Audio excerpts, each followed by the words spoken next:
Hey guys, good evening. Ang mainit nga po nating update para sa gabing ito ay pumapatungkol po sa respeto na hinihingi po ng TVJ ng mga legit Republican supporters at of course ng attorney ng TVJ Productions na si Attorney Buco de la Cruz. So mainit yan pinag-uusapan sa social media until now dahil respeto daw po talaga ang dapat ibigay ng Tape Inc. Para po sa original na creator ng titulong Itbulaga, para po sa respeto sa batas, respeto sa desisyon ng IAPO. Kasi hindi pa rin po tinatanggap na Tape Inc. na sila ay talo ng TVJ, natalo na ng TVJ at patuloy po silang gumagamit ng titulong Itbulaga kahit pa man na IPO na ang nagsasabi na wala silang karapatang gamitin at pagkakitaan ito.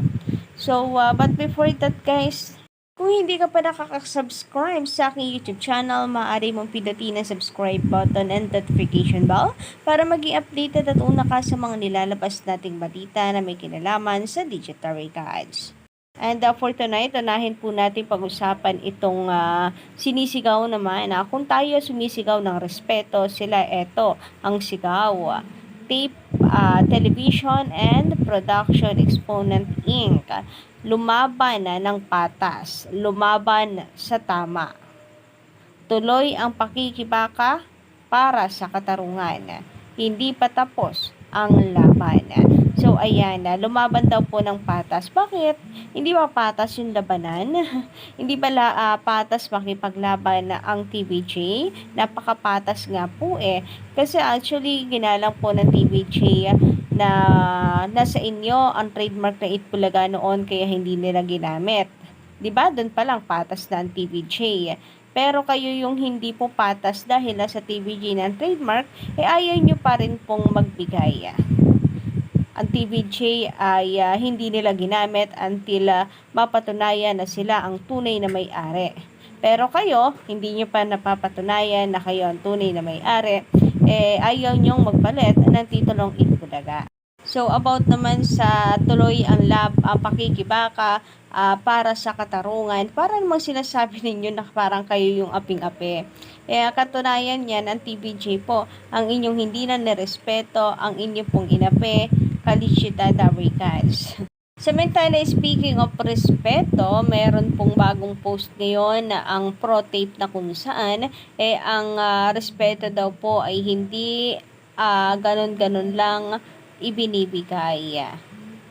Hindi daw po yun hinihingi. Yan daw po ay hindi daw po parang candy lamang. So, ito po yung kanilang post kung saan ay mababasa nyo nga sa caption, huwag nyong hingin ang respeto. Hindi yan nahihingi sa parang candy. Nasaan ang respeto sa kabataan at sarili nyong co-host? So, eto nga, nung bata pa po ito si Raisa, nag-ungkat ka OG nang maibabato lamang po sa TVJ. Anong problema niya dito? Kung siya na rin mismo ang nag-flex na ito'y nabigyan na ng aksyon ng MPRCB. And patuloy po ngayon ang TVJ. So, ibig sabihin ay marunong sumunod po ang TVJ sa warning ng MPRCB kung sakasakali. Kasi sabi po dito, no, Itbulaga host spits juice on Raisa May Dizon's face. Makikita nyo nga dito na napakabata pa ni Raisa. Medyo nakatagilid at talikod po itong taong to, no? Parang si Anjo Eliana. Or sino po ang hula nyo dito? Medyo payat pa eh. Well, sabi nga dito sa kanila pong epineflex na para bang sinasabi no, na bakit ibibigay ng taping kang respeto sa TVJ kung ang mismong TVJ ay hindi marunong rumespeto sa kanilang kapwa co-host pa daw.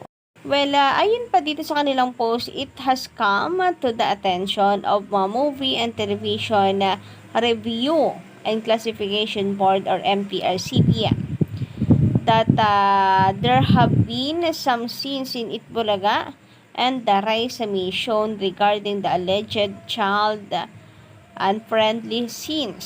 Sabi pa dito, on September 3, 2013, MTRCB, that the government agency, announced through its Twitter account that official concerned with the two shows have been asked to attend a mandatory conference to be held on Thursday.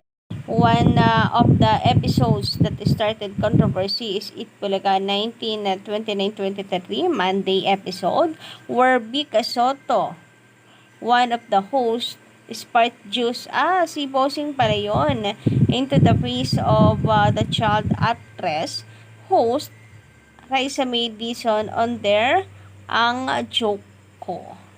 In fairness, hindi ko nga nakilala itong si Bossing Vic Soto. So, sa haba-haba ng binasa natin, Kaligyo Taricals, ang nais lang naman po nilang iparating dito is that hindi marunong rumispeto ang sino mga nagbuga kay Raisa May Dizon, which is sabi po sa ulat, binigyan ito ng aksyon ng MTRCB. Kaya bakit pa kailangan magngaw at kailangan pang ungkatin po ito kung nabigyan na po ng ng warning ng samantala, sabi po dito sa komento, Kaligyo Taricals, ni Levitan, nakasama nila yung si Beauty Gonzales sa dating It Bulaga, si GMA7, bago sila umalis at lumipat sa TV5.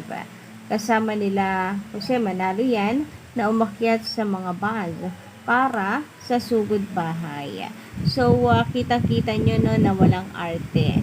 And talagang sobra pong nakakahanga itong si Beauty Gonzales. TRCB ang It Bulaga noon sa GMA7. Samantala, sabi naman dito, mabuhay ka rin, Lani Misalucha, love to see you at It Bulaga. Sabi pa dito niya, if you are really talented artist, hindi ka magpapatali sa isang network lang para malawak ang horizon mo, and that is Beauty Gonzales. So, talagang puro papuri no ang natatanggap at usually natin nababasa kay Beauty. Ganun po siguro talaga kapag ikaw ay sa TVJ lumapit na. Anyway, sabi pa niya dito ay hindi executive contract niya sa GMA. Yan ang maganda dyan huwag magpatali sa isang network lang. God bless. I God gesture Beauty. Samantala, sabi naman dito ng isa pa po nating commentor ay kahihiyan para sa GMA yan. Ultimong talent nila ayaw mag-guest sa Fake Bulaga. Sabi pa dito ni Sir Bobby, magandang gabi. Mas nakakaaliw na o nakakataba ng puso kung sa tunay na It Bulaga ka manunood kesa dyan sa fake na It Bulaga. Sayang lang ang oras mo doon. Hindi tulad ng original na It Bulaga. Walang kasing saya at doon nakaka-proud silang lahat. Samantala, sabi naman ni Miss Josie Fernando, magandang gabi, makikita ang tao kung anong klase ang totoo at may respect sa TVJ. Hindi gaya ni Rochelle, wala nang kwenta, kaya dapat ay hindi na tangkilikin siya si Rochelle at date din siya. Double cards join pa. Ano raw? Samantala, sabi naman dito ni Sir Charles Justina 434, January 24, bagong yugto, bagong taon, bagong logo, bagong studio sa It Bulaga sa Novaliches mismo. Nako, nawa po, Kaligyo Taricals, kayo po ay magbilang anghel, no? At bukod dyan, ako naman ang request ko ay more advertisers, sponsors, and commercial, Kaligyo Taricals, para tuloy-tuloy lang po ang live ng TVJ. And winner naman na po ang TVJ para po sa ating lahat. At hindi na yon kailangang tanungin pa. Anyway guys, iwan na lamang po ng inyong mga komento sa loobin sa atin pong update na ito ngayong gabi. And don't forget to click the subscribe button and notification bell for more updates.